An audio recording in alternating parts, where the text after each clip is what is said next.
Second জিনিস হচ্ছে আপনার বাচ্চার যারা একদমই ছোট, ধরি 2 বছর বা 2.5 বছর পর্যন্ত যাদের বয়স, তারা হচ্ছে সবসময় কিন্তু একদম খুবই ক্লিয়ারলি সেন্টেন্স বলতে পারে না, বা হচ্ছে ওই ভাঙা ভাঙা কথা বলে।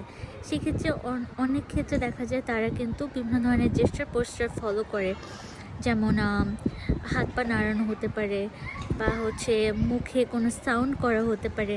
ওই জিনিসগুলোও আপনি হচ্ছে মিমিক্রি করার চেষ্টা করুন তাদের সাথে।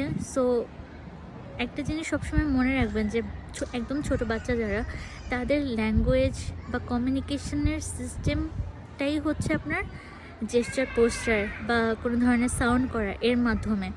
সো যখন আপনি আপনার বাচ্চার সাথে এই জিনিসগুলো রিপিট করবেন বা তাকে যখন এই জিনিসগুলোতে সাপোর্ট দিবেন, তখন তারা কিন্তু ট্রাই করবে তাদের যেই এই মুভমেন্টগুলো ওগুলো আরও বেশি বৃদ্ধি করার, কথা বলার চেষ্টাটা সেটাও তারা হচ্ছে করবে।